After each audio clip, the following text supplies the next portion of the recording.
There's a version of you that quit.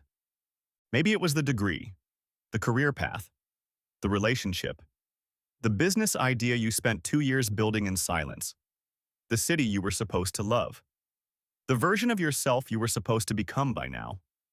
You quit, and some part of you never fully forgave yourself for it. We live in a culture that treats quitting like a character flaw, like weakness dressed up in the language of giving up. Every motivational speech you've ever heard delivered the same message: winners don't quit.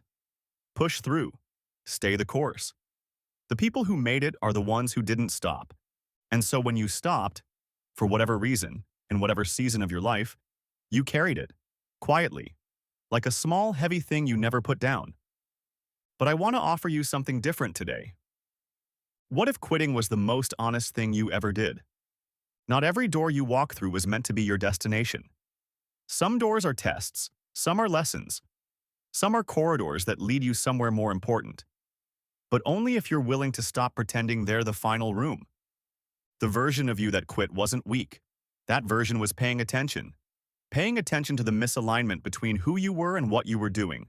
To the quiet signal beneath the noise that said, "This isn't it. This isn't mine.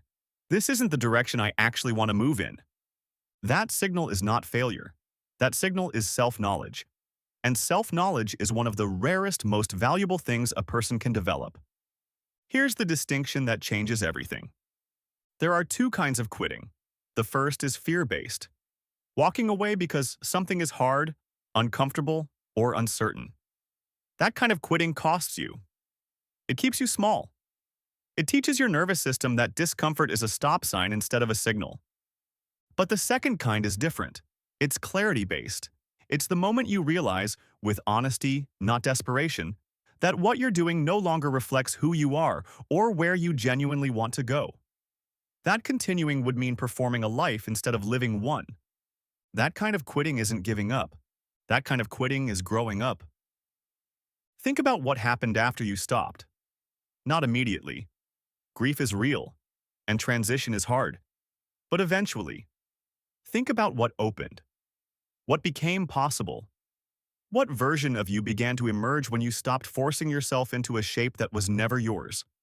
Most people, when they look back honestly, realize the quit was the beginning, not the end. That the thing they walked away from was holding space that something more real needed to occupy. That the version of them that stopped was, in fact, the version that finally started listening. The world will not celebrate that version of you. There are no highlight reels for the quiet decision to stop. No viral moments for the person who looked at their life and said, "I need to change direction." No applause for the kind of courage it takes to disappoint expectations, including your own. But that courage is real, and it deserves to be named. You didn't fail at the thing you quit. You outgrew it. And outgrowing something, even something you worked hard for, even something that once mattered deeply, is not a loss. It is evidence of movement, of becoming, of a self that refuses to stay frozen in a version of life that no longer fits. So here's what I want you to hear. The version of you that quit was not your worst moment. It may have been one of your most honest. The version of you that stopped, stepped back, and said, "Not yet, not this, not here."